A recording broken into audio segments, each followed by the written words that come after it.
Hey y'all, I'm Lily and I'm 24. So my husband Eric and I thought we hit the jackpot with that decent house we bought for cheap. Well, let me tell you, that decision quickly turned into a nightmare when we discovered we had a bug infestation. Ugh, it was the stuff of horror movies. Picture this. Eric was away on a business trip and I was home alone minding my own business when I noticed these creepy crawlies invading my space. I almost passed out from the shock and disgust. I mean, who wouldn't? Panicking, I called Eric, sobbing, and being the sweetheart he is, he assured me that everything would be fine and I needed to get out of the house. He said he would sort everything out, but he suggested I call my mother-in-law, Iva, for help and a temporary place to stay since I didn't have many friends or family I could ask for assistance, and we lived near each other. I thought we got along quite well, but I was surprised when her response was far from supportive. She seemed annoyed and acted like I was being a nuisance. Can you believe it? I was already freaking out, and she was giving me the cold shoulder. Hi, Iva, it's Lily. I have something to tell you. Something's happened and I'm freaking out. Oh, what is it now, Lily? Can't it wait? I'm in the middle of something. Well, you see, I came home today and I found, bugs in the house. Lots of them. It's gross and I don't know. It's just overwhelming. Bugs? Really? Can't you handle something like that on your own? What do you want me to do about it? I don't know what to do, Iva. Eric's away and I'm alone here. It's just I can't deal with it alone. Eric said he's sorting everything out, but I wanted to ask. Could I stay with you for a few days while we get the house treated? Are you serious? Stay with me? No way. Can't you just find a hotel or something? Well, it's just that hotels can get expensive. We're kind of tight on money right now, and I thought maybe... Expensive? Oh, please, that's not my problem. Figure it out on your own. I'm not going to deal with your mess. I understand, Iva. I just thought we could help each other out. You know, since we're family. Ugh, fine. If you have to come, then I guess you can. I don't need Eric breathing down my neck about this. Trust me, folks, I was just as confused as you are right now. As I mentioned, we used to get along fine. I didn't know why she was being so rude to me at that moment. She must have been going senile. Thanks. Yeah, whatever. Just make sure you don't bring any of those bugs with you. I don't need you messing up my home. Don't worry, Iva. Thanks once again. I'll call you when I arrive. All right, so I finally arrived at Iva's house, exhausted from dealing with the whole bug infestation mess. I was so grateful for Eric because he sorted out as much as he could from his end, calling some exterminators and getting some people to move out some of our furniture and belongings to keep them in a storage unit. I went to my mother-in-law's house, but I was thinking about going somewhere else, considering the way she was treating me, but I couldn't do that. I had nowhere else to go. I arrived and I could see her scowling from her porch. I was lugging around my baggage, frustrated, tired, and sad from what had happened earlier. She saw me struggling. And you know what she did? Nothing. She just stood there, arms crossed, not even bothering to help me with the luggage. Instead, she started complaining about me being infested with bugs. Hey, Iva. Thanks for letting me stay here while our place gets sorted out. It's been quite a nightmare with those bugs. Nightmare is right. Are you sure you're not bringing those nasty bugs with you? I don't want them infesting my home. What? No, I'm clean, Iva. The bugs are back at our place, not on me. I've showered like 3 times since I found them. Well, I hope you're not bringing any eggs or something. Iva, come on. I'm not bringing any bugs or eggs with me. Can you stop being so rude? Rude? Me? I'm just looking out for my home. Okay, but there's no need to be mean about it. I'm already stressed enough dealing with this situation. I don't need you adding to it. I just don't want any bugs crawling around here. It's disgusting. I understand that, but it's not like I wanted to have bugs in my house either. Trust me, I wish this never happened. Well, maybe if you kept a cleaner house, this wouldn't have happened. Whoa, hold on. Are you seriously blaming me for the bugs? It's not like I invited them in. I'm just saying if you were more diligent with cleaning, maybe this wouldn't have happened. You've always been quite messy. You know what? I've had enough of this. I don't need you lecturing me about cleaning. I work hard and I do my best to keep our place tidy, but sometimes things happen that are out of our control. But she just kept making these snide remarks, acting all high and mighty. It was so frustrating, and I couldn't help but wonder where all this hostility was coming from. I finished unloading what I could, leaving the rest in the car, and coming inside. I tried ignoring Iva, but geez, dealing with geriatrics can be exhausting. There's so much to handle sometimes. She kept complaining about my presence, forcing me to shower 5 times and even leave all my clothes in the bag. Hours went by, and when I tried to strike up a conversation, she would dismiss me and act so cold. It was like I was living with Regina George.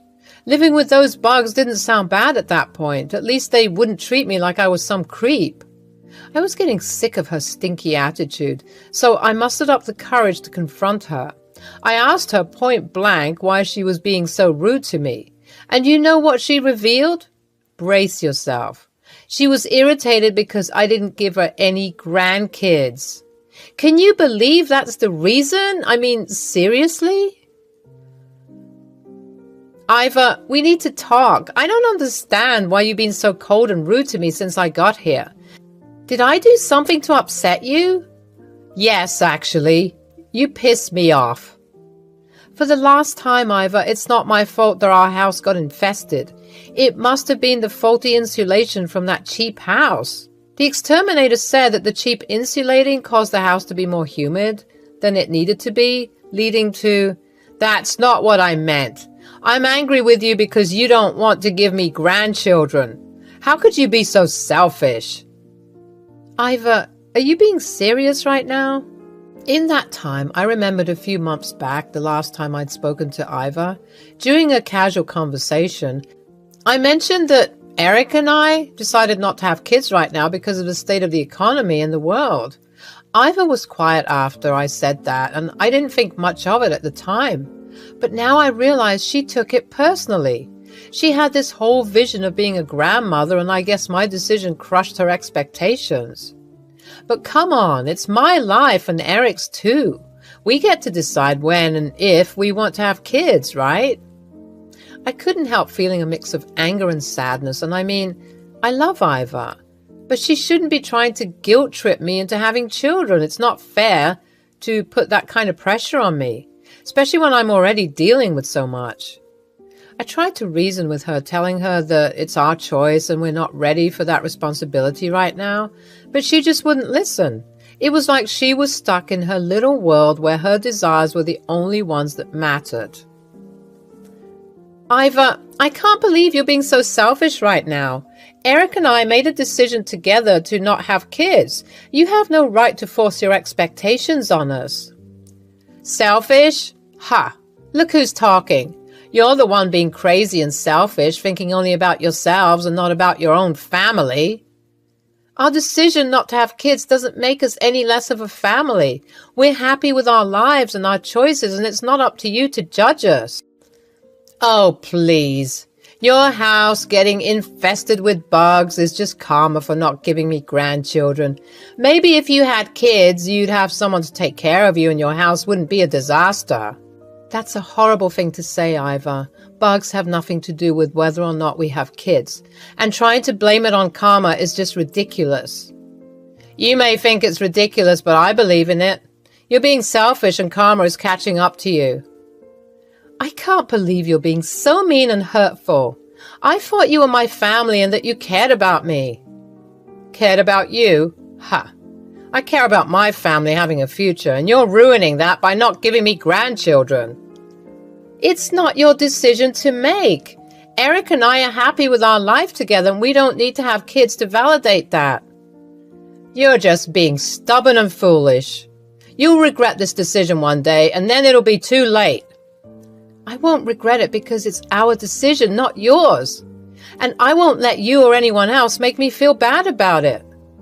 You're just too selfish to see the bigger picture. You're robbing me of the joy of being a grandmother, and I'll never forgive you for that. I'm sorry if our decision hurts you, but it's not fair for you to put that burden on us. We're living our lives the way we want to, and you should respect that. Respect? Ha! You don't deserve any respect for being so heartless and selfish. I can't believe you're saying these things to me. I thought you loved me, but it's clear that you only care about yourself and what you want. If you loved me, you'd give me grandchildren, but you're just too selfish to do that. I won't let you guilt trip me into making a decision that I don't want. Our relationship should be based on love and support, not on trying to control each other. Love and support, you don't know the meaning of those words. All you care about is yourself. I'm done with this conversation. I won't let you continue to hurt me with your words. You have some nerve speaking to me like this and being in my home. I should kick you out right now. After she said that, I realized that I had to swallow my pride if I wanted a place to stay. I mean, where else could I go? I had no choice but to stay at her house for a while until our home was rid of those creepy crawlies. I suggested that we just keep our distance and give each other some space during this time. I needed a break from all the shouting and taunting that had just happened.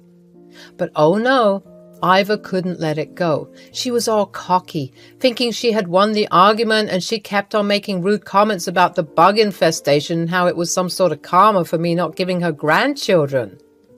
Like, seriously? That's so absurd. I needed to get away from her, so I decided to go to the park for a bit. I just needed to breathe and clear my head from all the drama. I contemplated calling Eric and talking to him about it, but I didn't want to burden him with the drama. He was already doing so much, sorting out a household issue when he wasn't even home. He was my rock, for real, and I didn't know where I would be without him. When I got back and finally wanted to get some rest, I found that the guest room was locked. Can you believe it? I asked Iva to unlock it so I could sleep. And you know what she said? She said it was locked for a reason, that she didn't want me sleeping in the bed and potentially infecting it. Can you imagine how rude that was? I was so shocked by her inhospitability. I mean, I'm her daughter-in-law, for crying out loud. The least she could do is let me sleep in the guest room. I asked if I could sleep on the couch, but she just straight up said, "No, you'll sleep on the floor." I couldn't believe my ears.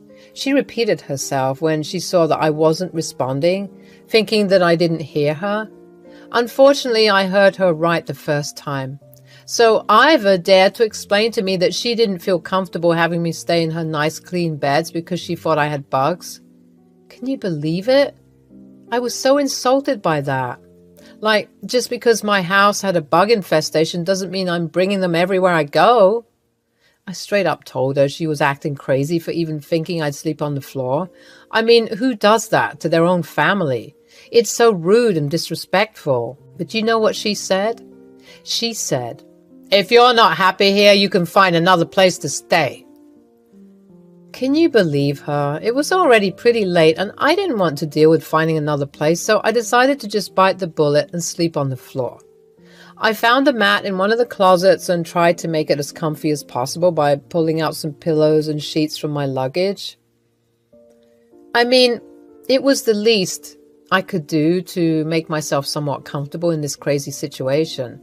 So there I was, setting up my mat in the living room, and then I saw Iva come downstairs with this smug look on her face. Ugh, she was getting on my nerves so much. She had the nerve to tell me that she had to go somewhere and that she'd be back later. And get this, she warned me not to snoop around looking for a key to the guest room. Can you imagine? It's like she thinks I'm some sort of thief or something. I couldn't believe the way she was treating me. It was like she was trying to make me feel unwelcome and uncomfortable in her own home. I was just so frustrated and hurt by her behavior. So after that whole mess with Iva, I went to sleep on that uncomfortable mat she made me sleep on.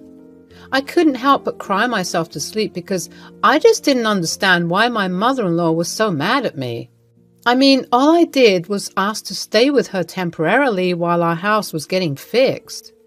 I didn't deserve all this hostility. But then, a couple of hours later, I was woken up by the sound of Iva screaming in her bedroom.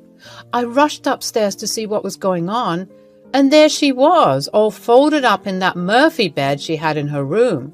It was like the bed had malfunctioned or something, and it seriously injured her. She was screaming for help, and I was scared and shocked. I quickly tried to get her out of bed, but it wasn't easy. It seemed like the remote wasn't working. She was crying and wailing like a baby, and I could tell she was in so much pain. It was a terrible situation, and I felt so helpless. But then, amid all that pain, she accused me of tampering with the bed to make it malfunction. I was just as shocked as she was, and I tried to explain that I was sleeping the whole time and didn't even hear her come back home. Of course, I carried her downstairs and rushed her to the ER. It turned out that she had broken 2 ribs and had a fracture on her leg. It was a pretty serious situation, but she was going to recover just fine. I stayed by her side in the hospital. What? What is it? I just think it's funny how you were talking all day today about karma, and you've ended up in this situation. Iva was taken aback by my comment, but she quickly calmed down. I think she realized that getting worked up would only make things worse, especially since she was already in a fragile state with her injuries. But even at that moment, she didn't apologize or admit she was wrong. It was like she just brushed it off and pretended like nothing had happened. I have to admit, I was hurt and disappointed by her reaction. I thought maybe this would be a wake-up call for her to see how badly she had treated me, but it seemed like she was still unwilling to take responsibility for her actions. I still believe that you did this to me. You'll pay. At that moment, I was tired of her. Even though I didn't touch that bed, I decided to play with her. You know what, Iva? Maybe you're right. What? Yeah, Iva, maybe you're right about that. So you did it? Maybe I did. Maybe I didn't. I guess you'll never know. I'll sue you. Shh, Iva. You don't want to spike your heart rate now, do you? You have a lot of rest to do. Iva was baffled. It was funny to watch. I must have looked like an evil villain to her, and honestly, I'm not mad at it. I wanted her to suffer and think that I was the one who did that to her, even though it wasn't true. I was hoping that she would at least learn not to mess with me if she thought I was crazy enough to do something so evil. I got up and I was ready to go. I was tired of dealing with her nagging. After everything that had happened, I just needed to get away from Iva. She was yelling at me not to leave her alone, saying she was scared to be left alone, but honestly, I didn't care at that point. I told her I would come back in the morning and that I would sleep on the couch. But she just kept going on, and I couldn't deal with it anymore. So I rolled my eyes, turned around, and walked out. I could still hear her shouting after me, but I didn't care. I needed to get out of there. I went back to our home and slept on the couch, and let me tell you, it was the best sleep I had in days. Finally, I was free from my mother-in-law's constant yelling and rudeness. And you know what? I didn't feel bad for her at all. I mean, she brought all of this on herself with her mean and selfish behavior. It was like she was trying to force her wants on us. And that's just not how it works. You can't make someone have kids if they don't want to. So I just shrugged it off and thought, karma's a bitch. She got what was coming to her, and maybe this whole experience would teach her to treat people better in the future. I was just relieved to be away from her and back in the comfort of our own home. It was a crazy, exhausting day, but at least it was over, and I could finally get some peace. Hello, people. My name's Georgia. I have a story of my own about my crazy mother-in-law and sister-in-law. I thought you guys would like this since it has lots of drama, with a hint of revenge. So I decided to tell you some gossip about my life with my in-laws. Me and my husband Leo are a two-person family right now. We are approaching our mid-30s but haven't had kids yet. I guess it truly is a bad thing not to have kids by 30. At least that is what my mother-in-law and sister-in-law always said. My mother-in-law Paula is one of those people who is expert at making others do what she wants. She can be extremely manipulative and demanding of everyone. While she is easy on her daughter Alicia, Leo and his father John have the short end of the stick. Paula has always been on our butt about having kids.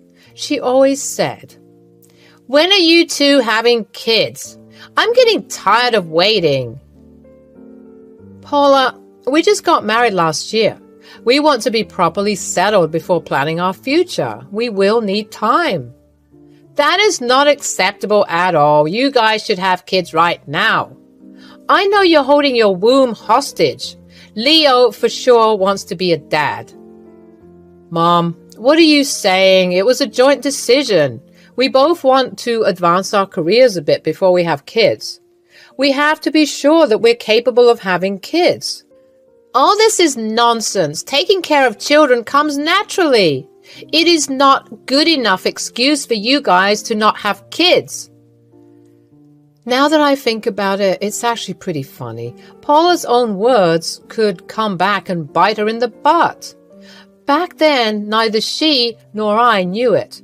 Paula never stopped blaming me for not giving Leo kids, as if I was the one who didn't want kids. Alicia, too, joined in on the fun and gave her own opinions. She said, "It's such a shame Georgia can't give you grandchildren. How can someone be so cruel? She's getting old and won't be able to have kids after this. Georgia is such a horrible daughter-in-law. I have no idea why my son decided to marry her. I'm sure she's blackmailing him to not have kids." Georgia, what is your problem anyway? Are you infertile or something? No, Alicia, I'm not infertile, and even if I was, it is rude of you to talk like this. Don't tell her what to do. Alicia's right about everything anyway. She is my only hope now. I'm sure she'll give me the grandchild I always wanted. Paula was right about that one. A few months later, Alicia announced to everyone that she was pregnant. While Paula was super happy for her, me, Leo, and John were not that thrilled. You see, Alicia was 20 back then and not doing anything with her life. No job, no college, not even a plan for the future. All she did was sit at home and gossip with Paula. So when she announced her pregnancy, we had doubts about how she would take care of the baby. When we expressed our doubts, both Paula and Alicia reacted badly. It's not like we told her to give up the baby. We simply encouraged her to start being more serious about her future. We said, "Alicia, now that you're pregnant, you should start thinking about your career. A baby is a big financial responsibility. You need to be prepared to deal with everything." Why the hell would I think about that? Being a mother is my career. I don't need to do anything else. Since I will have full custody of the kid, his father will pay me money. The father will just pay child support, Alicia. The money will be for the child. Besides, it's not just a financial aspect. You need to start being serious about life. A child is a lot of responsibility. That's what I've been telling her. Alicia, you need to stop being so lazy. You need to be ready to take care of a baby. It can become taxing since you don't take your responsibilities seriously. Apparently, that was the wrong thing to say. Paula and Alicia erupted into anger at our words. They took it as a personal attack. They said, "Dad, you should help out with my finances. I'm just 20 years old. I can't dedicate my whole life to a child. I'm too young for that." "Absolutely. Don't worry, Alicia. Me and John will take care of you. Besides, Georgia stays at home all day anyway. She can help with childcare. It's not like she has anything better to do. Yeah, that will teach her how to be a good parent in the future. She sure needs the training." I was pretty stunned at their words. I had no idea why they thought I would agree to babysit a child when I knew nothing about it. Besides, I worked from home and took care of my household. In no way was I sitting idle and doing nothing all day. Back then, I had no idea what trap they were setting for me. I simply thought saying no would do the job. Well, I was wrong. Months passed and Alicia gave birth to a beautiful boy. Baby Andy was born, a pretty healthy child. Everyone in the family was elated. We were all very happy with having a child in the family. Paula was exceptionally happy to have a grandchild, and Alicia was proud to have the first grandchild of the family. However, soon it all became very overwhelming for them. Alicia was losing her mind just a mere week after Andy was born. This girl had no idea how much work a newborn comes with. John and Paula helped as much as they could. However, a mother's responsibility is always more. Soon enough, Alicia was regretting having a baby and started to shift all responsibilities to her parents. The problem was that Alicia and Paula also tried to make me and Leo take over a chunk of childcare. She called us and pestered us to watch the child. Since Leo worked long hours, they couldn't press him as much. However, they pretty much drove me crazy. They said, "You need to take care of Andy more. Poor Alicia is always tired of looking after the baby. Georgia, you should be helping out. Don't be so lazy and selfish." "Andy is a few weeks old, Paula. I do not know about taking care of a child. I have already told you that.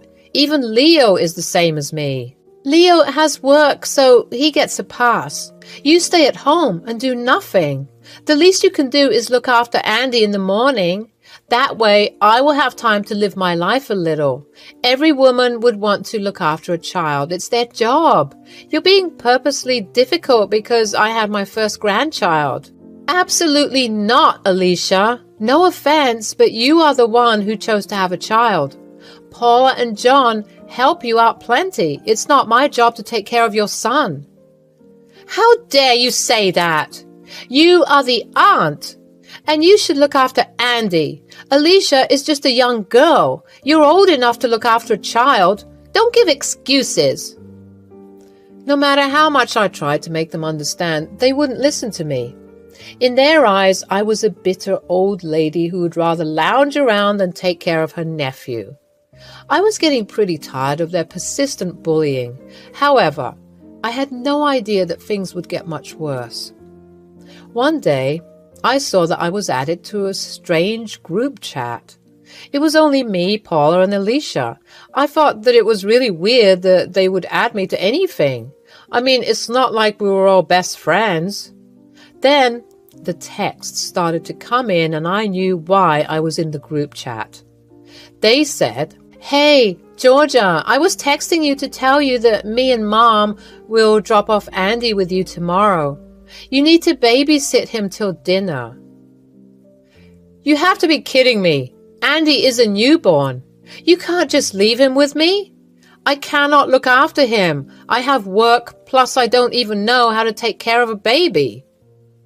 Well, I don't know that either, but I manage. You'll manage as well. I'll be at your house bright and early.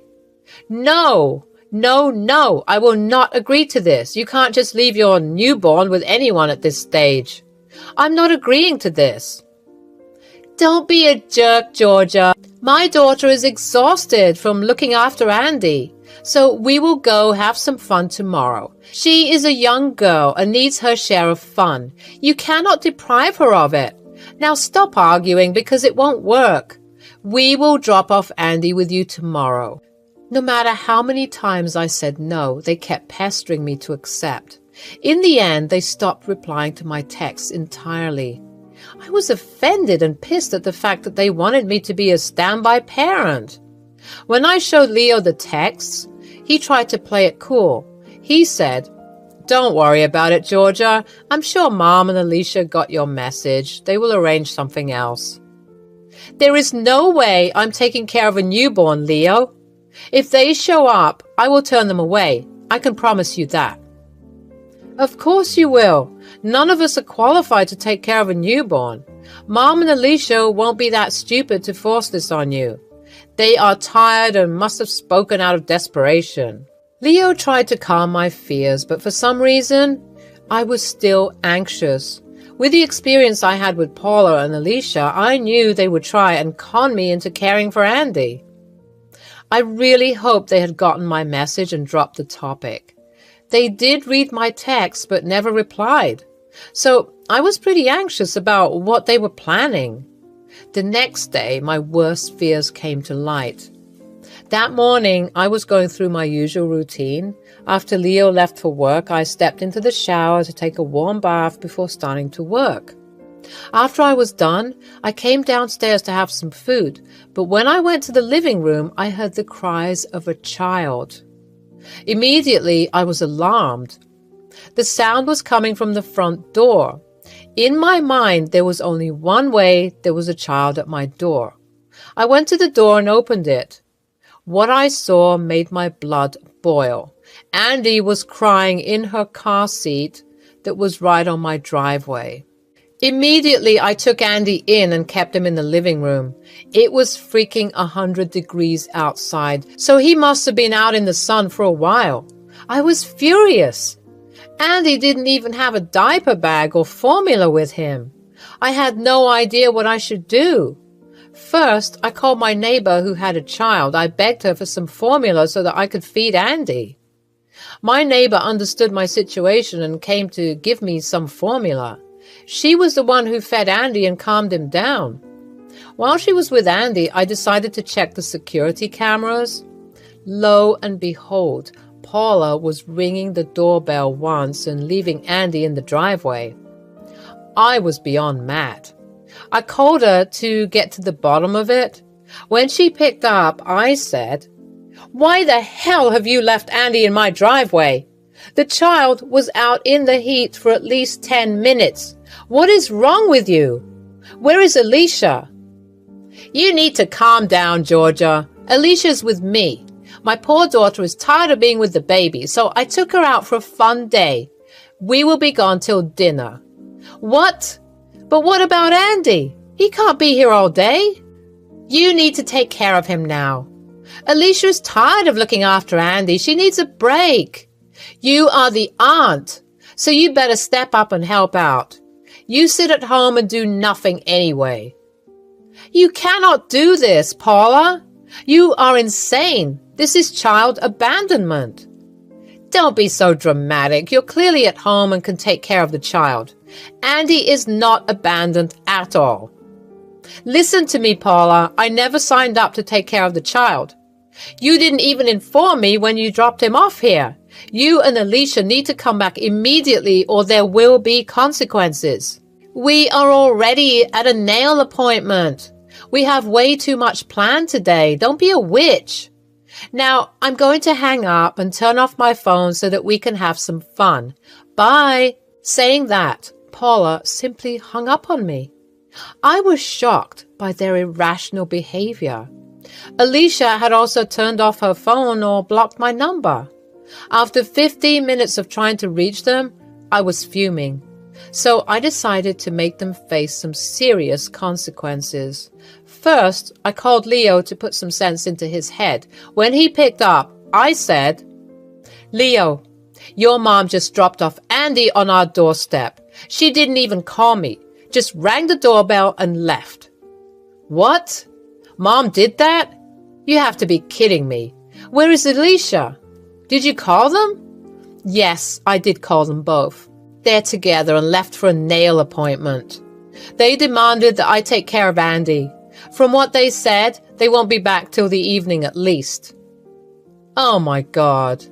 They have gone freaking crazy. What do we do? I'm going to call the police, Leo. They have abandoned their child on my doorstep. If we don't teach them a lesson, they will never learn. What they did today was unsafe and highly inappropriate. You're right about that, Georgia. Fine. Let me try and reach them. If they don't answer, you can call the police. After hanging up, Leo did try to reach Alicia and Paula. The calls never went through. Paula had only left him a message saying that I needed to stop being a witch and look after Andy. Leo was furious and told me to call the police. That started a chain of events that Paula or Alicia never predicted. I called the police and they were at the house in no time. After shaking them all the security footage and text messages, they called CPS and took the baby into their care. I knew that the police tried to get in touch with Paula and Alicia. Since they switched off their phones, the cops were forced to contact John. John did call me immediately after the police got in touch with him. He was at work and was forced to drive to the police station to get the baby and talk to the cops. When he called me, he said, "What is going on, Georgia? I got a call from the cops that Paula left him at your door." I'm extremely confused. Paula and Alicia are not picking up my calls either. Alicia and Paula left Andy on our driveway. I think Alicia was in the car with her. It's 100 degrees outside. Paula just rang the doorbell and left. I was in the shower and didn't even hear it. I found him when I heard him crying from my bedroom window. Shit. This is insane. I don't know what has gotten into them.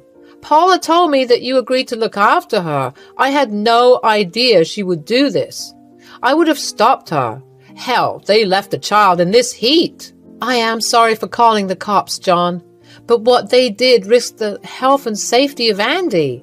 He could have had some health consequences from being too long in the sun. What if I hadn't heard him? Georgia, you didn't have to apologize. You did the right thing. None of this is your fault. Don't worry. I have put up with Paula and Alicia's behavior for a long time now. I think it's time they have some punishment. I'll take care of everything. Don't worry. John hung up the phone and I could tell that he was pissed. Hell, all of us were, actually.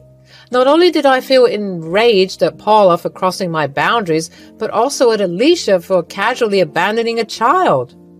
I may not have a child, but that doesn't mean I'm not worried about Andy. I would have gladly taken care of him if I was free and if he literally wasn't a newborn. Paula and Alicia pushed me too far, and now they would face the consequences. The day went by and Leo returned home from work. Just as we were about to have dinner, Paula showed up on our doorstep. She was literally pounding at our front door and begging to talk. When we opened the door, she fell on her knees and started to cry. She said, "Georgia, please tell the cops that you lied. Tell them that there has been a misunderstanding. They already arrested Alicia for child endangerment and neglect. They'll take me too once they find me. Even the CPS has gotten involved. Alicia will lose the baby. Please don't do this." Both of you belong in jail. You have absolutely no problem abandoning a child. Now you are here begging for mercy. I've put up with your boundary-stomping acts for so long. Today you crossed all limits and put a child in danger. We thought Andy was safe. You would have looked after him. I knew you wouldn't turn away a child, so I thought I could just drop him off and leave. This wouldn't have happened if you had just agreed to babysit. Stop blaming this on Georgia, Mom. You have some nerve trying to justify your actions. You left a baby out in this heat wave. You are a monster. Georgia is right. You belong in jail. As for Alicia, I am sure her ex would be a much better parent than her. She deserves to have Andy taken away. Don't say that, Leo. John has already told me that he won't help. He doesn't even want me in the house anymore. He's threatening to leave me. All of this can be solved if Georgia just talks to the cops and says that it was a misunderstanding. Paula kept crying and begging us. She wanted me to go to the cops and say that it was a misunderstanding, that it was my fault everything happened. Leo was getting extremely pissed, and so was I. Leo then threatened to call the cops to take her away. She got scared and left. In the aftermath of the police call, Paula was ultimately arrested when she tried to flee from the city. She was promptly put in jail, just like Alicia. No one from the family wanted to help them out. Even John said that they need to deal with their mess. Alicia was forced to give the cops her ex's information so that they could have the baby placed with him. But since he was out of state, they gave us Andy temporarily. John agreed that this would be the best solution at the moment. Andy stayed with us until his dad flew here the next day. He brought his lawyer so that they could get emergency full custody of the child. Paula managed to get bail for herself and Alicia, but they had no place to go. John kicked them out and told Paula that he would file for divorce. Since the house was in his name, they couldn't stay there for now. The duo came to us for help, but we didn't even open the door. Later, they managed to stay with a family friend. However, she only gave them a month to stay, so it looks like both Alicia and Paula would have to get jobs. It seems unlikely that Alicia will get anything more than just visitation for now. She's unemployed with no place to stay. CPS won't allow her to keep the baby, and neither will the courts. Me and Leo have both blocked their numbers, so we are currently staying away from the drama. Only the future will tell what comes out of this. However, we are sure both Paula and Alicia will have way more trouble than they have now.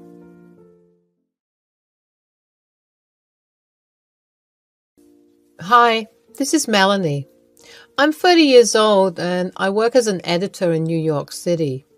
I had a husband, but now we're really not on terms. This was a sudden thing that happened between us and something that had to do with his parents. The main reason was his betrayal. We're still working on our divorce. He has not come to terms with it, but I don't give a rat's ass anymore. He was working as a bartender in a renowned restaurant. For privacy reasons, I won't be mentioning the names of the places we work at. He was in his own lane and I was working as an intern at the time. So, feeling independent, I wanted to take my parents to a fancy restaurant, and this one was very near to where I lived. How convenient, isn't it? Well, now I wish I had chosen a different restaurant.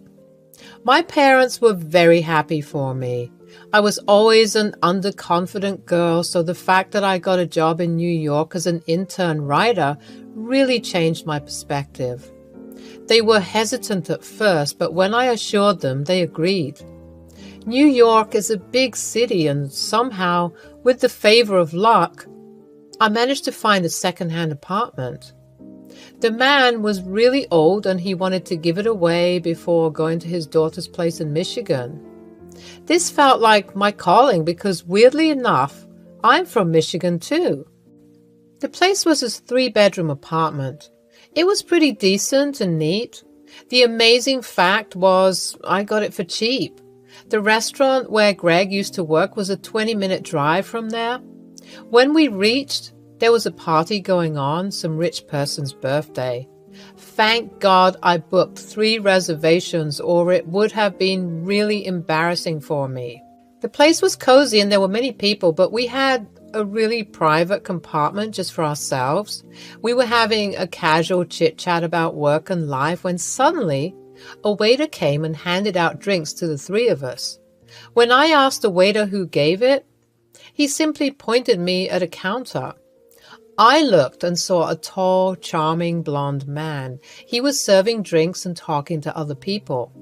At first, I didn't pay much attention, but later I noticed him making eye contact with me.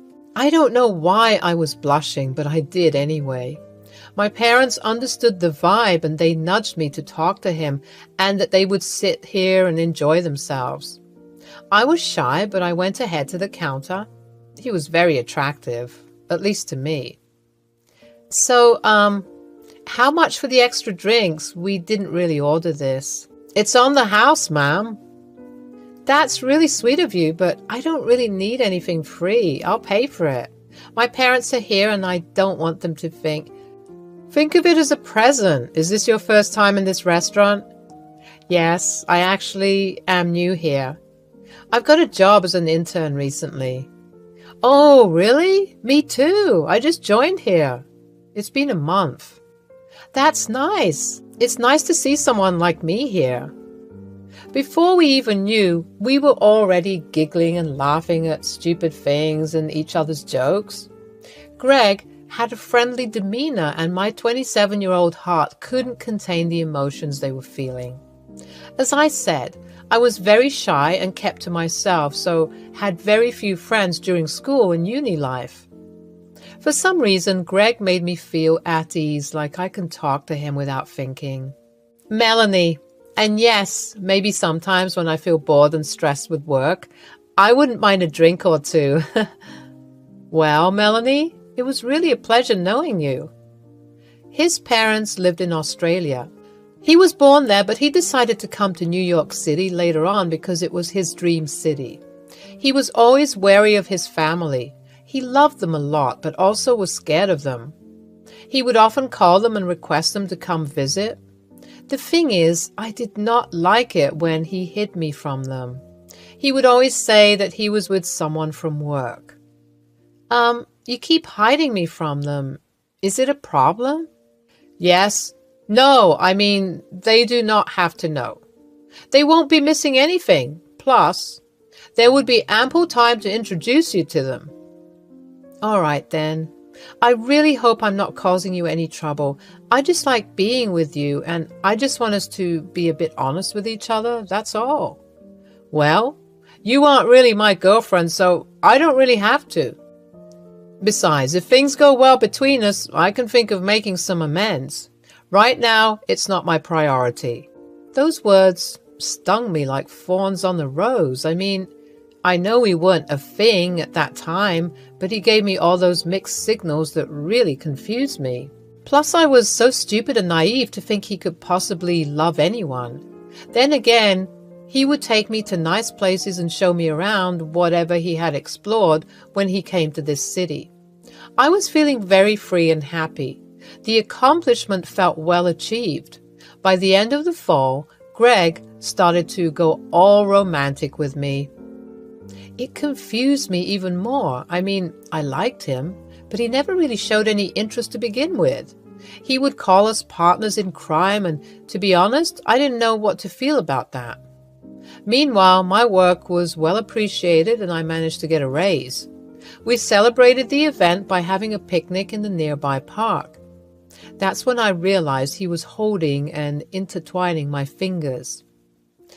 I felt a tad bit uncomfortable. I didn't like how he was toying with me. So, Melanie? Yes? What do you think of us? What do you mean? You know what I mean. I feel nice around you, if that's what you want to know. Just nice? Nothing more? I don't know what else to say, Greg. You said we were friends, and you are a good friend. Friend, you say? Do you think friends like spending this much time together? I had nothing to answer. Greg wanted me as his partner.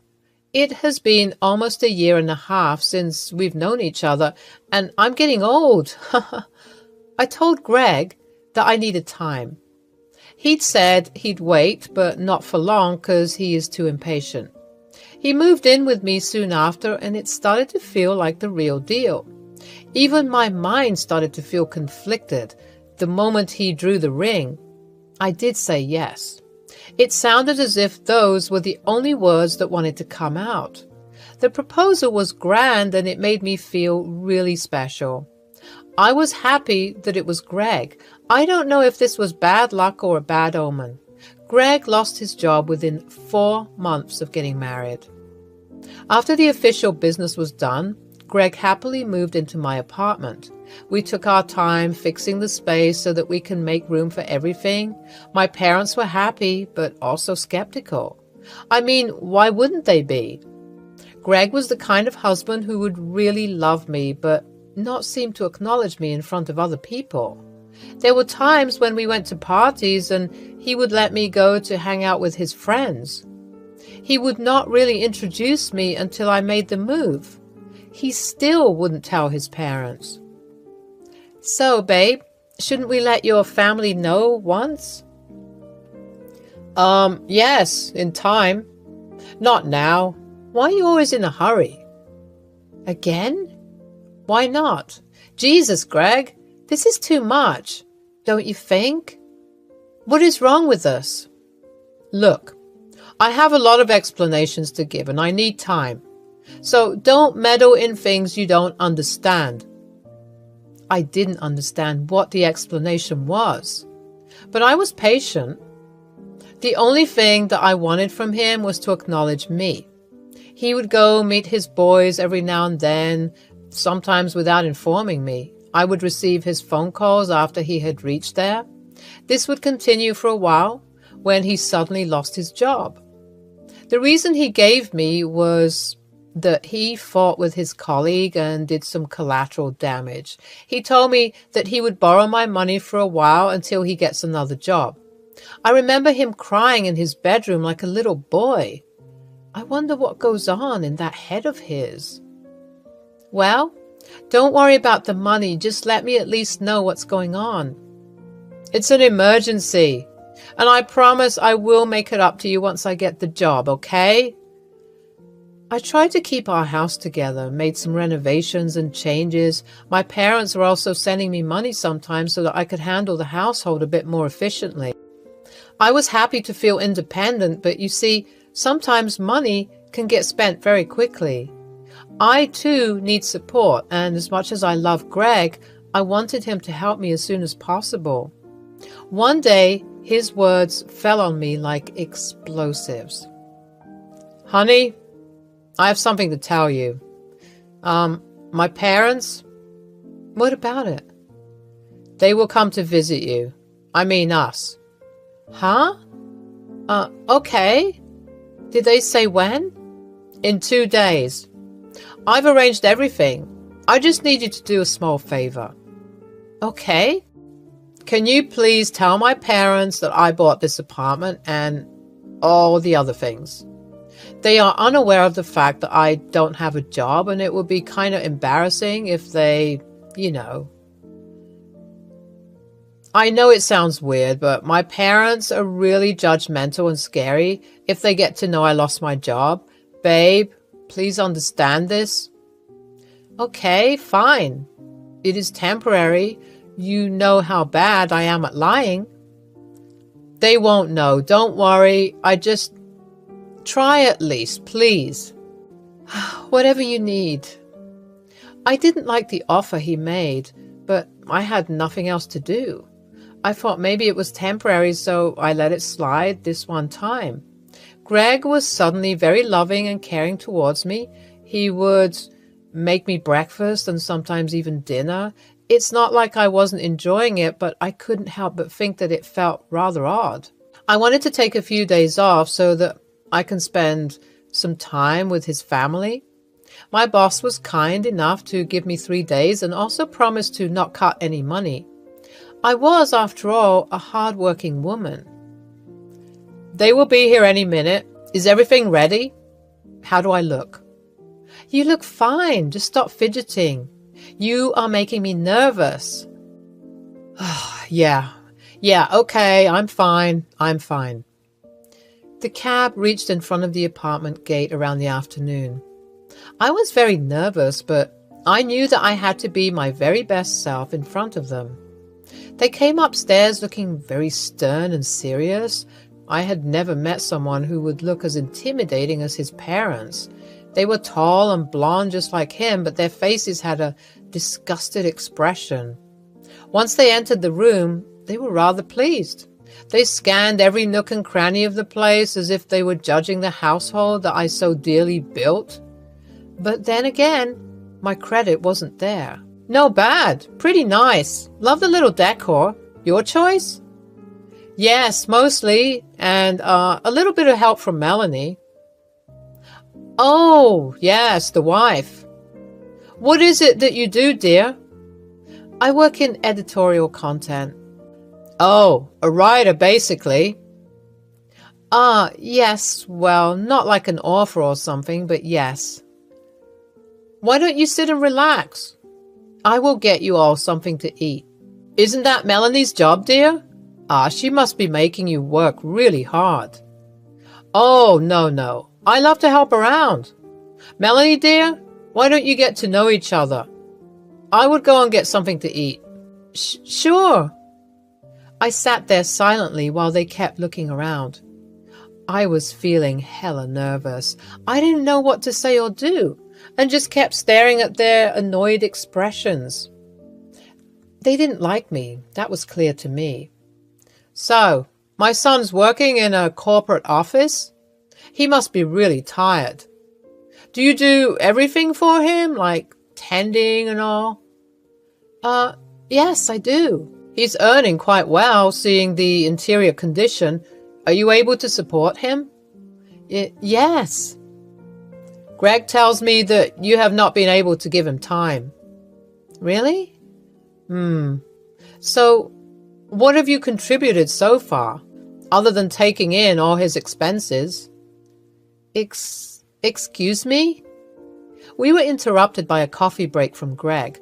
I noticed the cup he presented me was bad and almost broken, whereas he served the two of my best cups to his parents.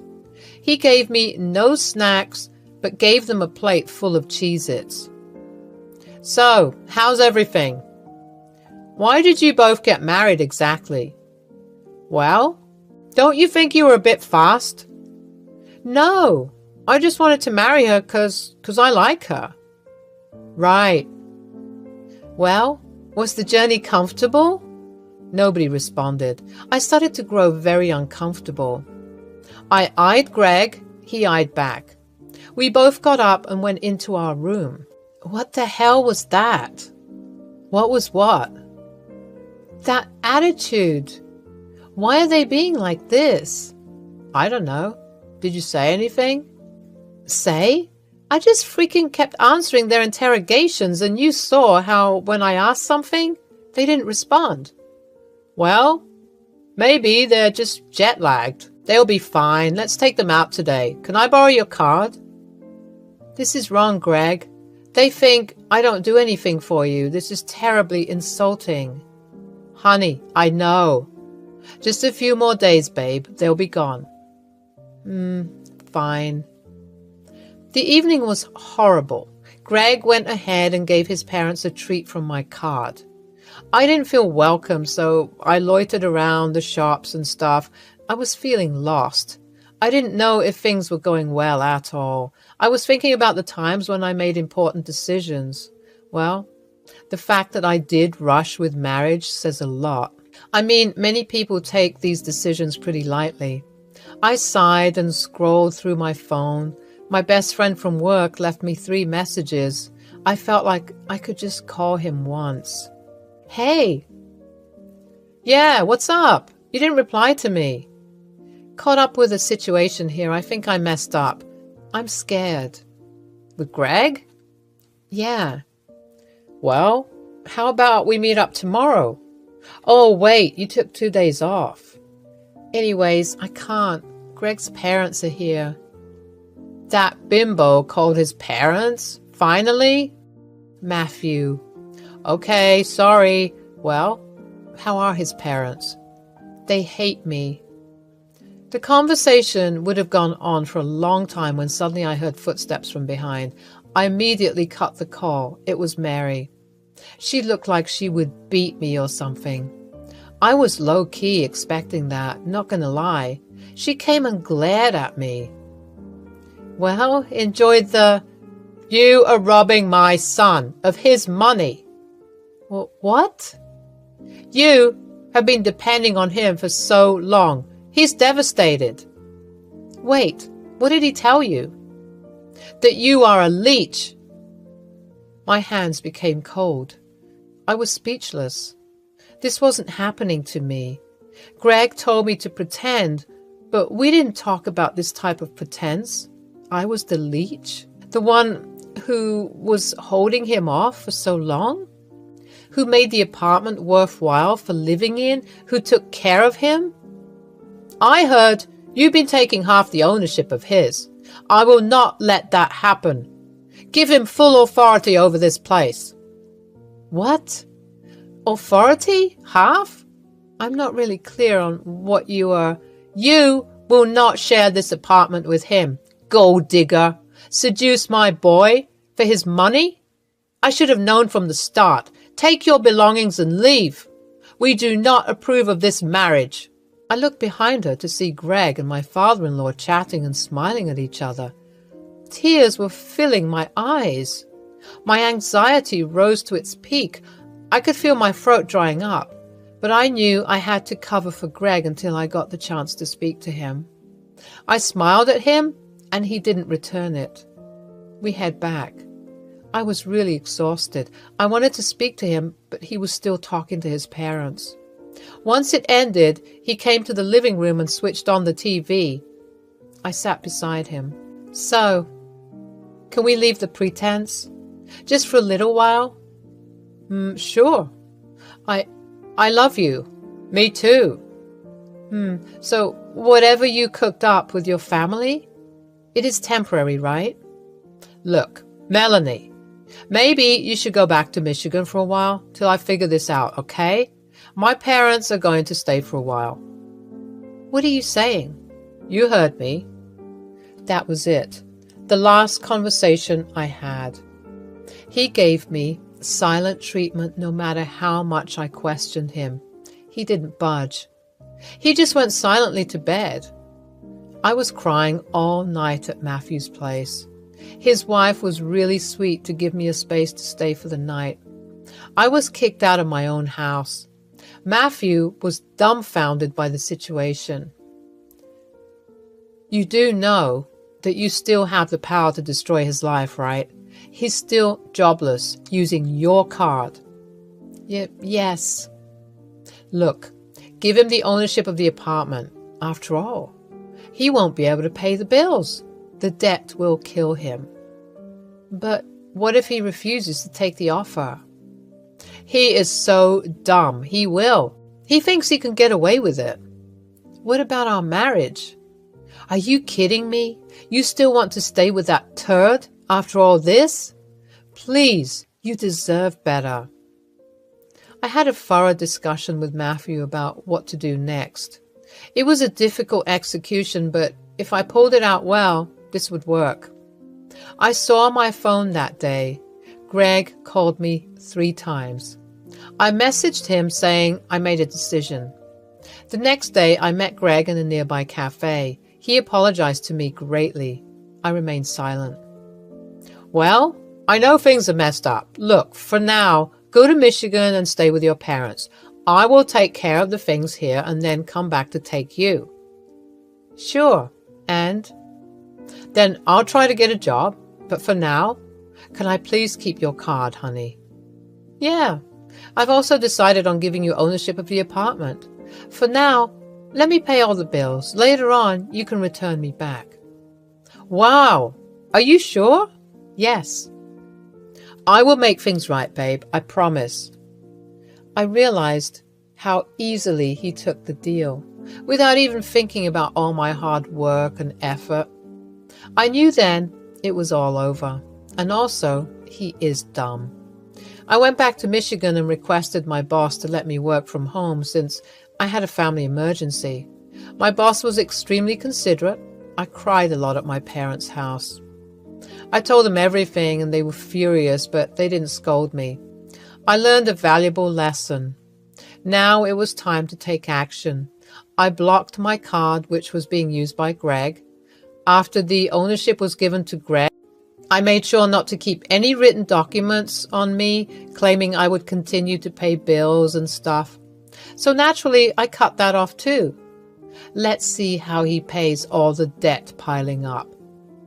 Matthew gave me another offer of a cozy 2-bedroom apartment somewhere near my office back in New York. I accepted it. It was kind of him to help me out through this process.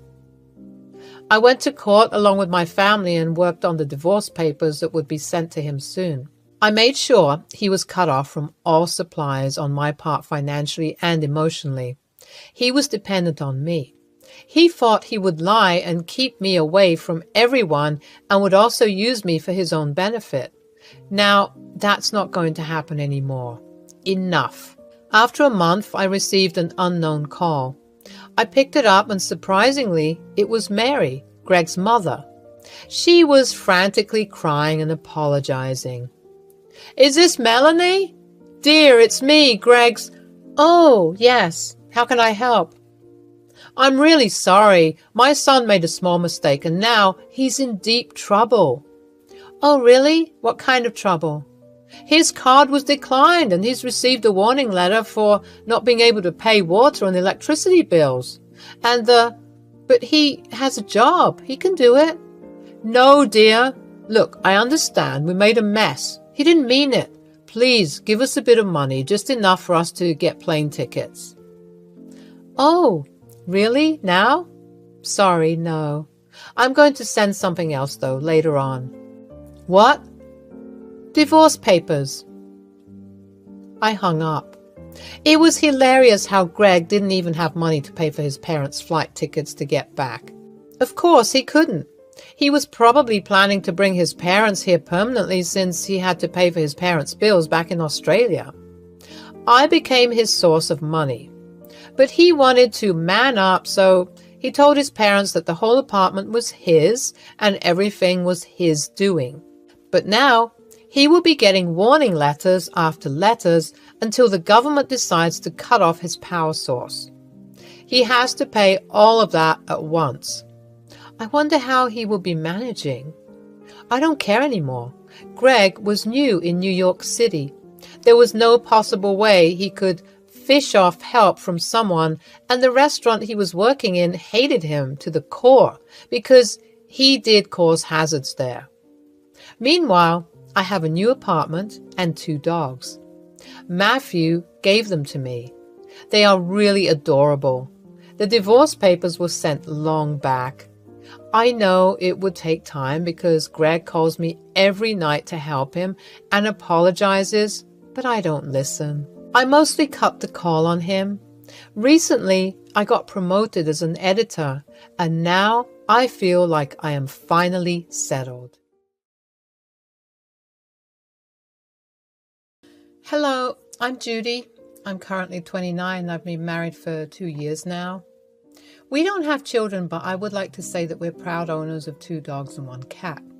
My husband and I have settled comfortably in Pennsylvania. Things were not that difficult for us, but my mother-in-law was extremely problematic. Initially, she used to visit us often, and boy, the time we had to deal with her absurd demands. Eric was a neutral man. He tried to make both ends meet. He didn't want to anger either of us. But sometimes you can't really take sides of a madman. I was working as a cashier in a local departmental store at the time. It was a boring-ass job, and my shift was mostly from early morning to evening until my colleague took my place. The pay was terrible, but it paid my bills nonetheless. It was like a day like this I met Eric. He came into our department store along with his mother. They were looking for some cosmetics and cooking items. I found him really cute. He was tall, had glasses, brown-haired, and had a good sense of fashion. He just strolled around with his cart. I was waiting patiently for them. The moment he approached the counter, my heart skipped a beat. He was even cuter up close. As I was making their bills, his mother demanded that I segregate some of the items in different packets. Geez, I hate when I have to do that. Why can't she and her son do it? Mom, not again. Here, let me do it for you. No, baby, let the young girl do it. She knows her job. She gets paid for it. I get it, but there are a lot of items. If we don't provide an extra hand, it's going to take forever, and there are people waiting in line, Mom, please. Son, when I say I want the young girl to do it, I want her to do it. Now be a good boy and stand aside. This was probably the weirdest thing I witnessed. I was 26 at the time and he was probably 27 to 28. Still being treated like a big baby. I giggled quietly to myself. The son was super embarrassed. He couldn't even make a single eye contact with me. After all the things were packed, they left. The mother was overly talkative and demanding. She waited for a whole ass 8 minutes, guiding me on how to put what in what packets. When something was done, not to her liking, she would immediately stop you and make you do it whole damn thing again. I feel bad for the girl who would marry the guy. A hell of a woman she would have to deal with. I was done with my shift for the day. I got changed and headed outside when suddenly I saw someone walking up towards me. It was the guy from today morning. He looked so flustered. He bought a few things and handed it over to me. Hey, look, my mom was very rude today and I'm sorry on her behalf. She can get a little... Oh my God, you really didn't have to. That is awfully nice of you. It's all right. I have dealt with customers like that. Yeah, but well, how can I make it up to you? It was just a small thing, really. You don't have to worry about making it up to me. Geez, besides, you already got, checks the packet, ice cream. I do run an art gallery, like I'm the curator. Well, in simple words, I manage artists' work and showcase their talent. People come to watch and critique and all other boring stuff, but it can get a little less boring if you can come to my place for a little cup of coffee. What do you say? Are you asking me on a date? Well, if you want to look it that way, then be it so. You don't really mind, do you? I don't, but is this all for what happened today, or... To be honest, no. I found you really cute, and well, damn, this is embarrassing. Rather, visit my gallery. I'll get time to muster some courage by then. Here's my card. You can give me a call at any time. It was a pleasure meeting you. Looks at the card. Eric, I'm Judy, just in case. Pleasure was all mine, Judy. See you soon. Let's hope so. He left with a swag. I must say, I have hit some jackpot this life. A curator who owns an art gallery shows interest in plain old boring me? Well, okay, let's see how long this can go. Weeks passed and the memory of our encounter lingered in my mind. I finally mustered the courage to take Eric up on his invitation. I took his card from my purse and gave his number a call. Hello, Judy. Wait, how did you know it was me? I never called you before. You may call it anything, guess, telepathy, or intuition. I think I would call it waiting desperately for my crush to call. Oh, shh, you're exposing my secret. So, Judy, did you think about my proposal? Of course, that's why I called. I wanted to take an appointment, dear sir. You are indeed funny. There's no appointment needed when it's you. Just come a little before lunch, as I have things to prepare. We wouldn't want you to barge in on your surprise now, would we? Okay, now I'm super curious. This isn't fair. I hate cliffhangers. Well then, let's not wait for the next episode. Tomorrow, 11? Yes, done deal, monsieur. The day I visited the gallery, I was wearing a nice floral dress. Makeup, not too much. Kept it elegant and simple. The moment I reached the alley, a rush of excitement and nervousness washed over me. I had always appreciated art, but had never delved deep into its rich tapestry. As I walked through the gallery's doors, I was greeted by Eric, who handsomely grinned. He took me on a personalized tour, sharing stories about the various artists and their work. The passion and knowledge he exuded were contagious, and I found myself captivated by his every word.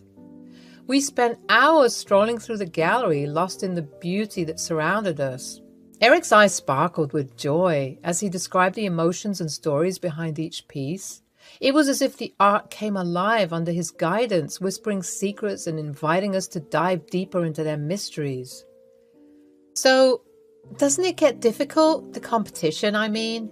While my gallery is smaller and more compact than the famous ones, I introduce underrated artists. Many rich clients wanted to buy from this place. I may not have reached fame, but it's not fame that I seek. I seek the joy of exploring new concepts and meanings. It's just me. You are different, Eric. It's nice to see someone not running after recognition all the time. Oh dear, it is 30 minutes past 1. You must be hungry. Shall we eat? His dining room was something straight out of a Victorian novel. It was so pretty and well decorated. I was baffled by the aesthetic sense of this man.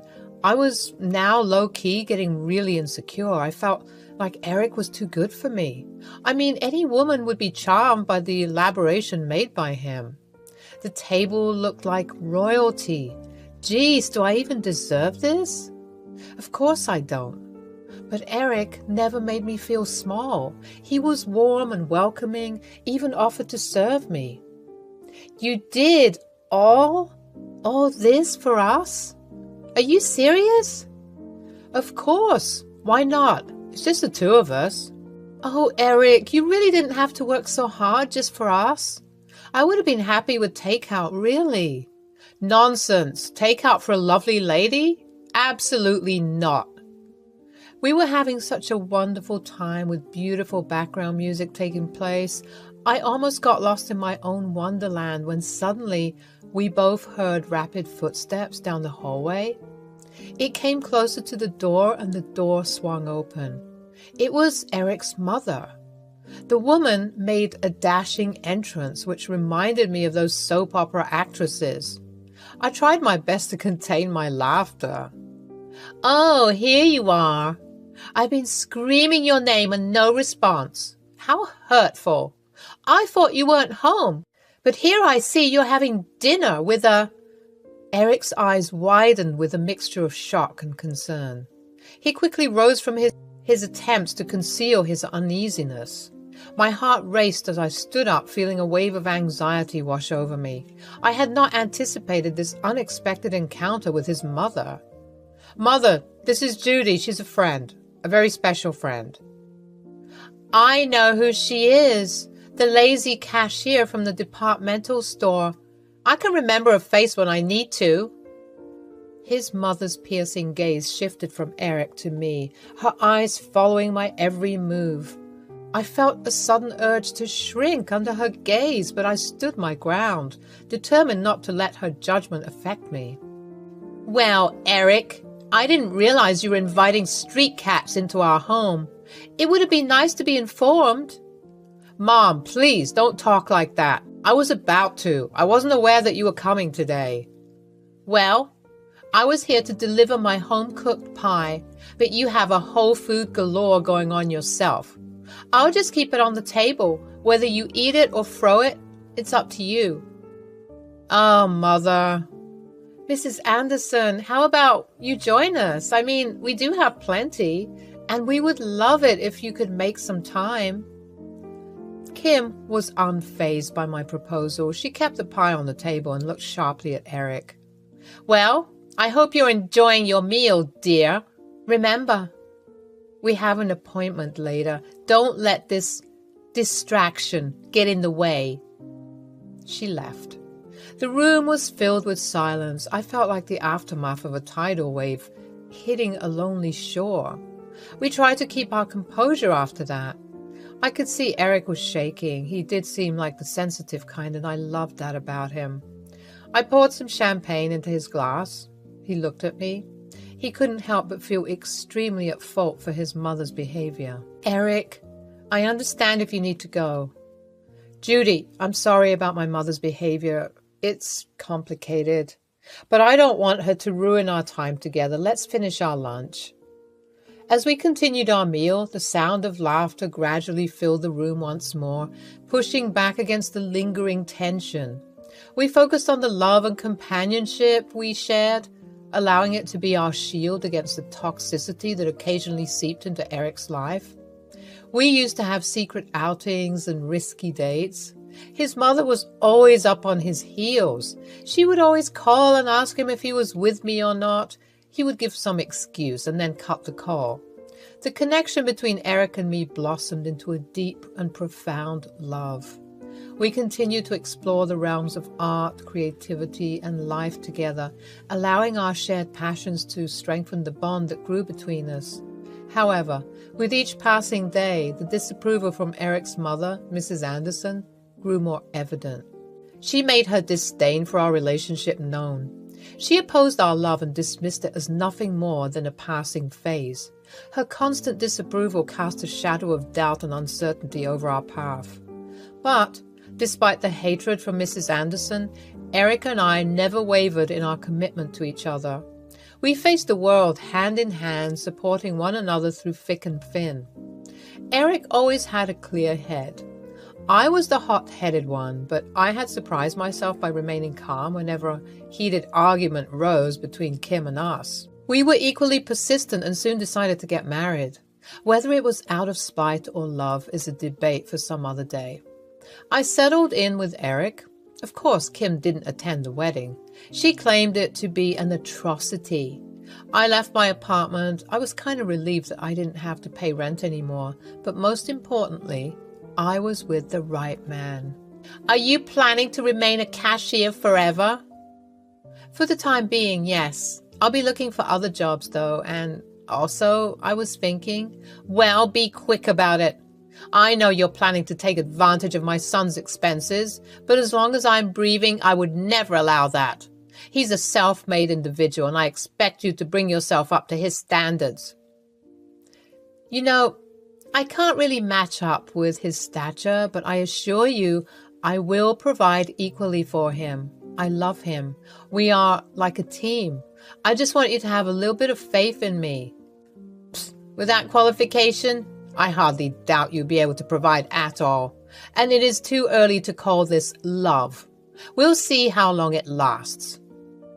A few days later, Jonah and Mia, a married couple filled with curiosity and a thirst for art, decided to explore Eric's gallery. The moment they stepped into the exhibition, their eyes widened in awe at the stunning collection before them. Little did they know that their visit would not only deepen their appreciation for art, but also introduce them to a lifelong friendship. As a witness to their excitement, I approached Jonah and Mia with a warm smile, eager to share in their enthusiasm. These pieces are exquisite. I must say it's rare to see street art these days, like the one where the lady holds this blue umbrella under the mundane weather. The splash of colors is so vibrant and emotional. I couldn't agree more. Are you the curator? Oh, no, my husband is. He's gone for a while. We'll be back soon. Do you need anything? Tea, coffee? How kind of you. Would definitely like some tea, no, dear? I don't mind. Jonah and Mia sat down with me and we struck up a lovely conversation. Eric followed later on. We had one of the best times. They were a humorous little duo. It felt like we were old friends.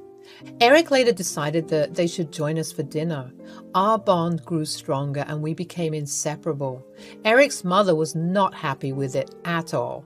She would pay random visits, interrupt our time, and take Eric with her for some important stuff. She was never approving of our marriage. I doubt things would get any better. Mia came over another day and I had to vent my piled-up frustration. Mia, you won't believe what in the devil I've been dealing with. My crazy mother-in-law has been incredibly toxic since the dawn of our relationship. It's been extremely draining and affecting us. Don't even start. Mother-in-laws are basically made to create nothing but damage. They are attention-starved creatures. They have no life to ponder into. They're like flies hovering over fresh meat.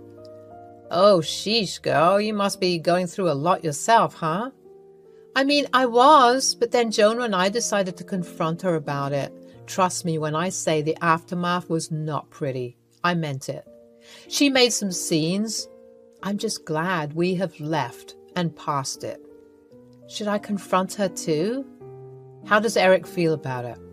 Well, he mostly takes my side. He's not the kind of guy who likes conflicts. He tries to mediate, but he's torn between his loyalty to me and his family. It puts a strain on our relationship, and I can't help but feel trapped. Kim's birthday was coming soon, and we thought to take a chance. Eric and I decided to give her a painting of herself. The idea was mine, but the cost would be handled by Eric. He was happy, but also felt a tad bit sad. He knew his mother was very picky about gifts. He just hoped she liked it, but it was really not worth it. I would never forgive that woman. "What the hell is this?" "Mom, this was a small birthday gift from..." "Birthday gift from you?" Kim inspected the painting. "You think you can try to get in my heart through this gesture? Well, you are wrong. I didn't need this shit. Take it back to whatever garbage you brought it from." I left it there. I didn't want to give it back. It was, after all, an effort made by Eric as well. He went to one of his finest artists and paid him $50,000. That is no joke. I felt so bad. I told him I would pay it off to him bit by bit. He charged me nothing, but I can't let him through bankruptcy just for his mother. When I came back, I couldn't believe what I saw. I stood there in utter shock, witnessing the most vile character of a human being. My mother-in-law, whom I had tried so hard to please and win over, had just torn apart what she believed to be a gift given by me. But little did she know her impulsive act had unleashed a wave of regret that would crash over her in an instant. The room fell into an eerie silence as mother-in-law stood, holding the torn canvas in her hands, an evil smirk on her face. Her eyes glinted with what appeared to be satisfaction, unaware of the weight of her actions. I watched as the torn pieces of what she believed was a valuable painting fluttered to the floor. "There you go. Since you wouldn't do it yourself, I did it." "Mother, but why? This is a very expensive gift." "So? Who told you to spend your money on me?" "No, it wasn't my..." I could hear rapid footsteps down the hallway. Eric entered with a birthday cake in his hand. Before he could ask anything, he looked at the torn canvas on the floor. The room seemed to freeze at that moment. The tension was heart-stopping. I exchanged a glance with Eric, silently acknowledging the ruse we had played on mother-in-law. It was a test, a way to reveal her true colors and see how she valued our relationship. "What did you do, Mother? That fine piece of work cost a fortune. How could you?" Wait, you paid for this? And you destroyed it like it was some piece of scrap? Do you realize that Judy was thoughtful enough to give you a gift after all that you have done to her? After the filthy names you called her? I was unsure, but she convinced me to give it another chance. That there was a way of showing affection where she could make you understand that she was not your enemy. Eric, No, Mother, you have spoken enough. I've always tried to make things better amongst us, but you are hell-bent on making things worse. What kind of a mother are you? A mother who's not happy with their son's happiness does not have the right to be called a mother. Eric, hey, calm down. No, Judy, I have had enough, faces Kim. Do you know what was the cost of that painting? $50,000. Can you imagine? But we still managed it somehow. It was, after all, your birthday. I'm so sorry. I really didn't. Just get out. Never ever show your face to me again until you compensate me all the money. Do you hear me? Eric, are you sure about this? Of course. Mother dearest here needs a lesson. She's obviously crossed the threshold this time. Kim left crying profusely. It has been more than a year since I've seen her. Whatever transactional affair she had with her son happened in private. She is trying her best to compensate for the damage with whatever she could earn. She begged to stay with us, but Eric and I refused to let negativity dictate our lives. Slowly, I left my job as a cashier. I helped Eric part-time with his gallery and applied for another job very close to where we live. It was a plant shop. The old lady wanted an apprentice for a long time, so I signed in. We got 2 dogs, a beagle and a dachshund, plus a stray cat. Jonah and Mia became our closest friends. They often visit us and vice versa. Trust me, life couldn't get any better after that. I'm just glad we managed to get past it and are trying our best to nurture each other as much as possible.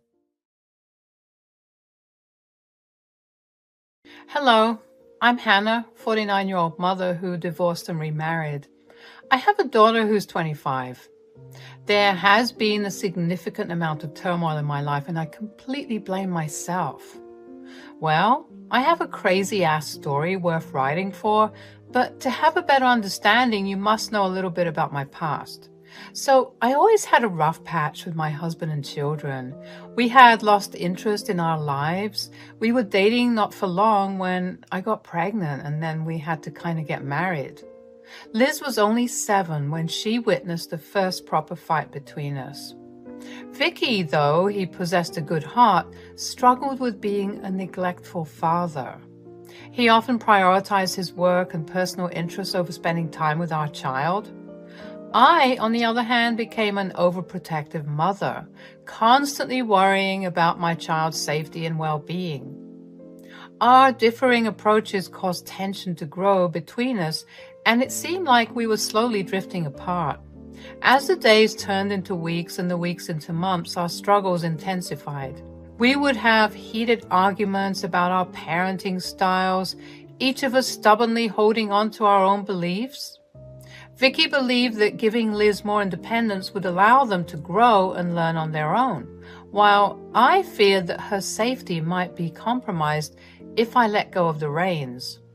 The strain of our disagreements extended beyond parenting, infiltrating other aspects of our relationship.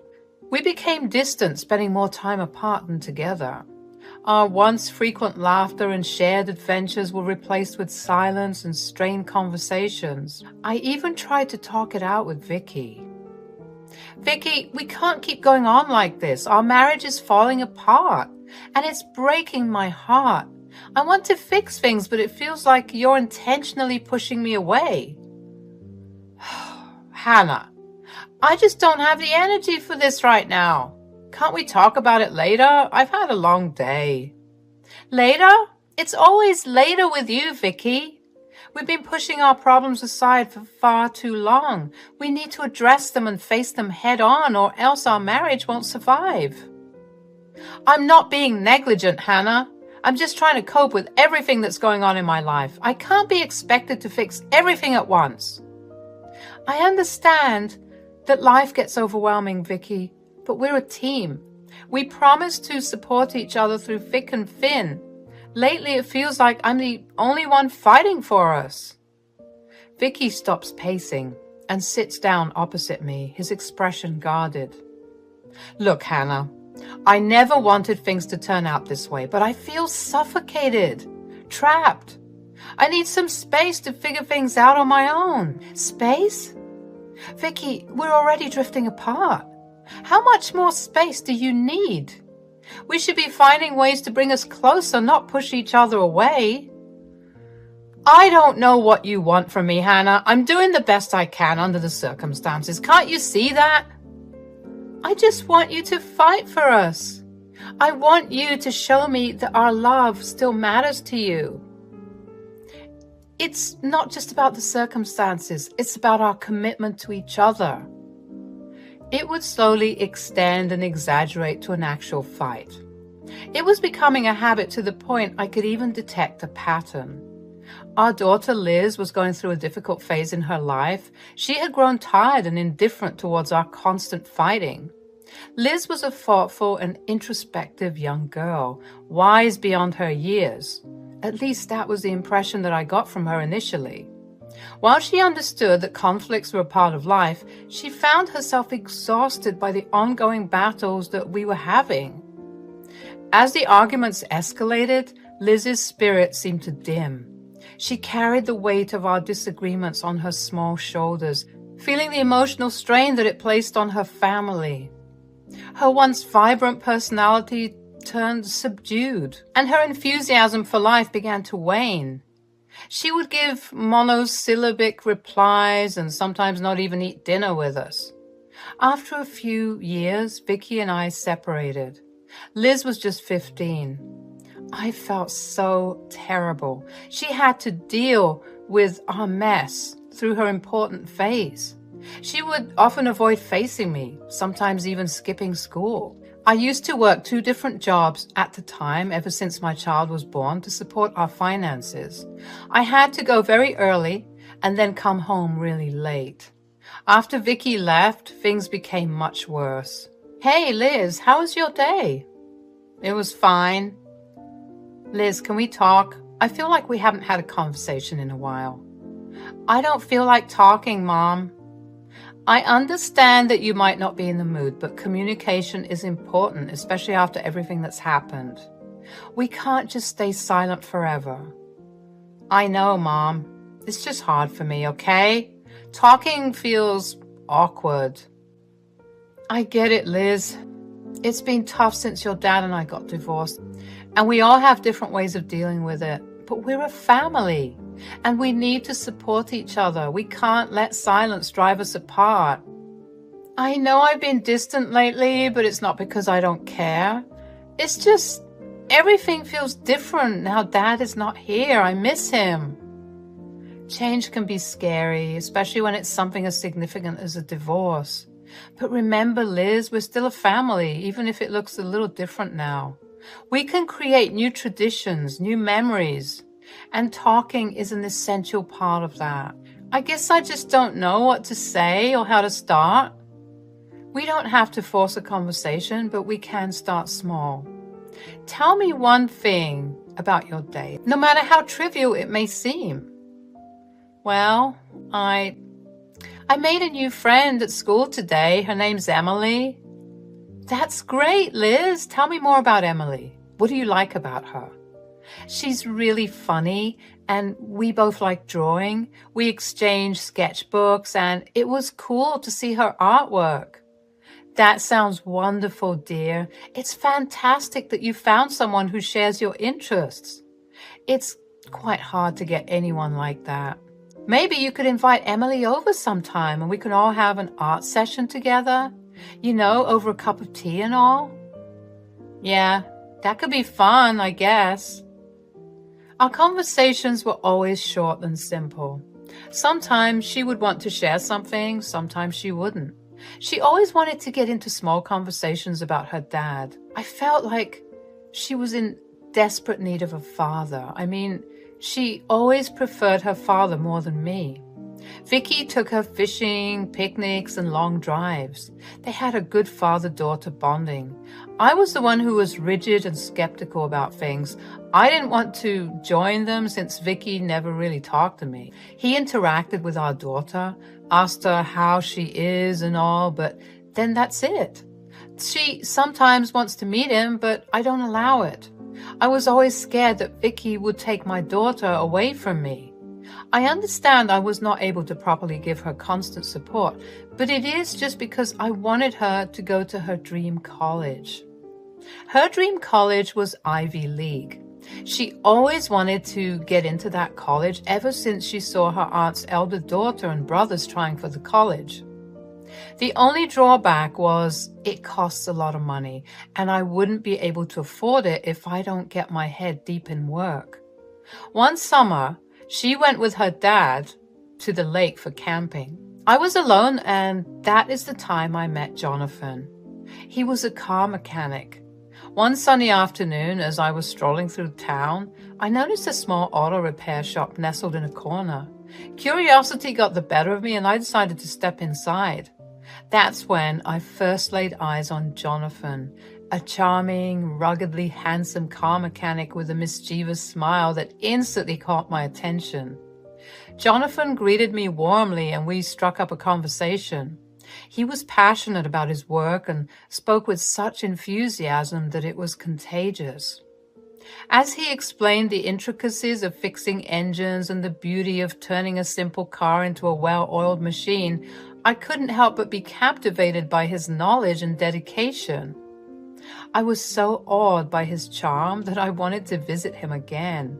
I intentionally got my car to act funny so that I could ask him for help. Hey there, can I help you with something? I gave Jonathan a quick once-over, my eyes lingering on his rugged charm. I hope so. I've been having some trouble with my car, and I know you're the best mechanic in town. Well, they aren't wrong. I'll do my best to live up to the reputation. So what seems to be the problem? It's making this weird noise when I start it. I don't know much about cars, but it doesn't sound right. Ah, the mysterious noise. Don't worry, Hannah. I've got a keen ear for those. We'll figure it out together. Please, make yourself at home. Thank you, Jonathan. It's been a tough week, and I'm glad I found someone like you who knows what they're doing. I understand what it's like to go through tough times. Life has a way of throwing unexpected curveballs at us, right? Really? Do you mind sharing? Jonathan leans against a workbench, thoughtful for a moment before responding. Well, I went through a difficult divorce a few years ago. It was a challenging time, but it also taught me a lot about resilience and finding joy in the little things, like fixing cars. I can relate. Divorce is never easy, but it's a journey that makes us stronger. And I guess in a way, we're both on the path to rebuilding ourselves. We bonded pretty well. I called him for dinner and sometimes went out to take a stroll around the park. When Liz came back, she seemed pretty content. She was very happy, must have had a good time with Dad. When we sat to eat together, she broke the news that Dad got married and is very happy. The stepmother is nice and polite, and she took great care of my dad. I wasn't really unhappy. I was just sad that he gave so much effort into finding another person within a few months of our divorce, but couldn't even make amends to make the current one better. I will never get married. It's not my thing. Then why did you get married to me? It's not like I forced you into it. I gave you a choice. You very well know why. If you weren't pregnant, was that my fault? Is that under my control, Vicky? You were the one who was reckless and stupid. Fine. I have ruined your life. Then why the hell are we still talking, huh? We should split up. You go your way and I go mine. I want you to take some responsibility, Vicky. I understand that this life was our mistake, but we have a child now. Why would you try to run away like this? I mean, how could you even think about it? Liz will be fine with you. The conversation always echoed in my head. As Liz grew up and was preparing for college, I, on the other hand, became a drained old woman. Jonathan would meet me in secret from time to time, but I was too scared to confess this to Liz.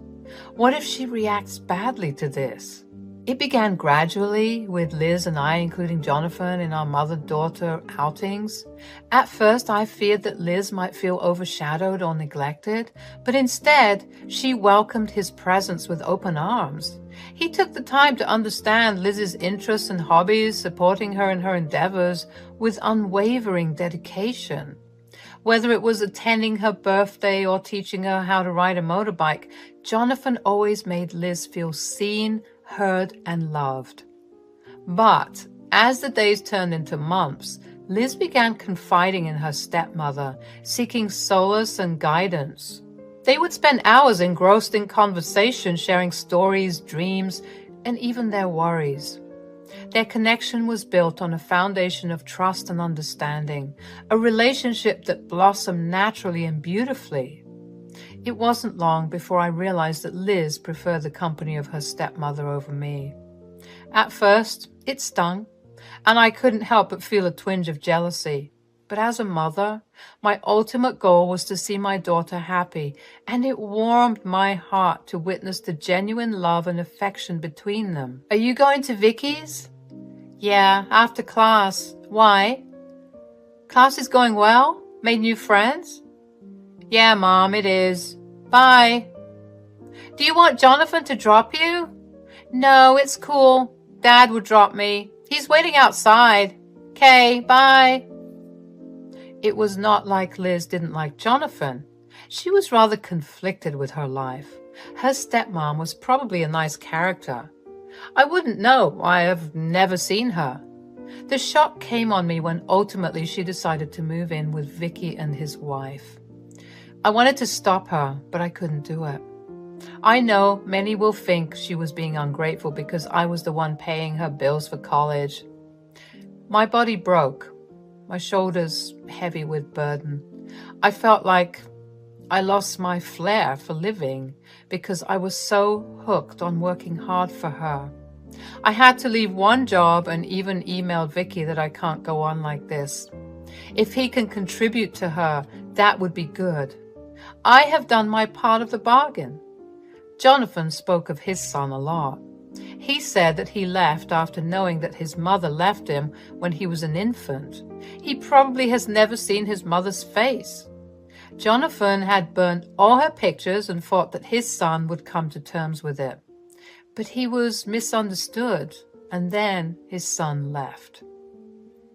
Jonathan, is everything okay? You seem a bit off today. Jonathan looks up, his eyes reflecting a mix of sadness and frustration. It's my son, Ethan. He left home last week, and I can't help but feel like I've been played for a fool. What happened? Did something go wrong between you two? Jonathan sets down his tools and leans against the workbench, collecting his thoughts. We had always been so close, but lately he's been asking a lot of time about his mother, my ex-wife. She was very childish and loved being pampered. She loved me a lot, as she said, but when she got pregnant, she started suffering from postpartum depression and then became worse. One day, she suddenly left me without a word. Later on, I found out she had settled somewhere else. Ethan was just an infant. I took all his responsibilities myself. Has Ethan given you any reason to believe that he was manipulated? Jonathan's frustration started to seep into his voice. He's been acting differently, echoing his mother's words, questioning my decisions. Kept saying that I'm forcing him to not see his mother, and I am the villain in this relationship. I feel like I've lost my son. I reached out and gently placed a hand on Jonathan's arm, offering comfort. We stood by each other. We were each other's mental and emotional support. I have received a letter from Vicky saying that I should continue paying a bit since he doesn't have his earnings strong. I said yes for the time being, but I don't have the energy to continue 2 jobs like that. A few years later, when I received a call from Liz, she announced to me that she was going to get married. She met this very handsome boy in college who was her senior, and they have been dating ever since. Only recently they decided to tie the knot.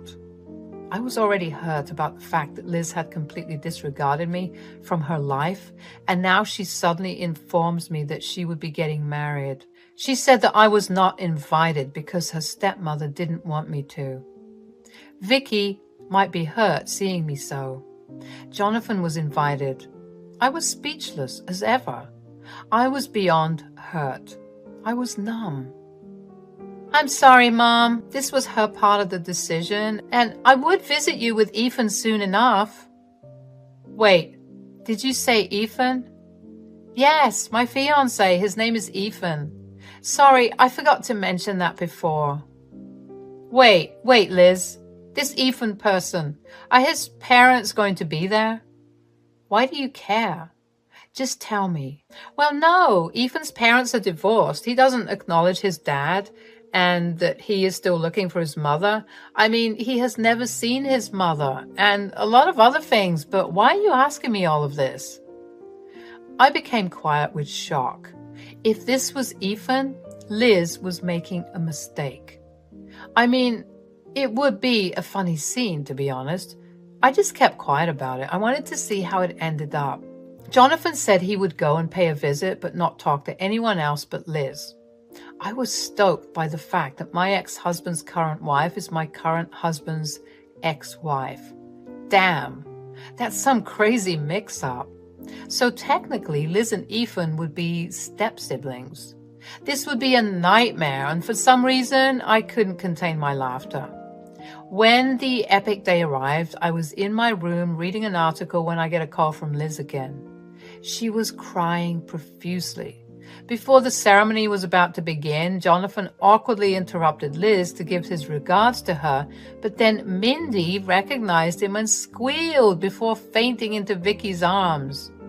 Ethan was extremely furious about the whole scenario, and he confronted Mindy about everything later when she gained consciousness. Then Mindy and Jonathan had a ridiculous fight in front of all the guests, and when Vicky tried to intervene, Jonathan packed a few punches on him.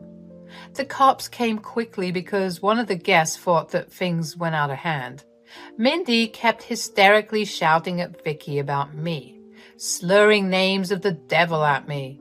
Overall, the wedding became a total mess. Ethan was extremely disgusted that we hid the secret from them, but it was me who could have mentioned it once Liz called. "Did you know about this?" "I suspected so." "And you didn't bother mentioning me?" "You have already taken the helm of your life long back. Why do you care what I would have to say? I hardly doubt you would have believed me in the first place." Mom, look, I'm sorry, okay? I was an idiot. I should have stayed with you, and I was planning to. You are not invited here anymore, Liz. Jonathan and I would be moving to Texas soon. I would rather suggest that you and your father deal with things from now onwards. But Mom, Dad went all bankrupt with all the preparations of the wedding turned into a disaster. There are still certain things left to be paid. We can't do this without you. Mom, please, I said I'm sorry. I'll try my best to repay you, I swear. I have made my decision, Liz. But what about all these years I paid for the bills and your dad didn't contribute a single thing? You got to a college because of me, and this was how you repaid me? You moved in with the person who cared less about you in the first place. He was doing all of these for you out of spite towards me. Do you get that, Liz? I'm sorry for being the mother you never deserved. Mom, please, hear me out. I cut the call. I wasn't going to spend a single second with an ungrateful human being. She was Vicky's daughter, not mine anymore. I bailed Jonathan out from the cops, where I also met Vicky and the rest. Ethan was still in shock most of the time. Liz and Vicky kept insisting that I stay and contribute so that they could pay off the extra cash. I blocked all the words thrown at me. They never really gave a damn about me. I deserve all the money that I wasted on my daughter.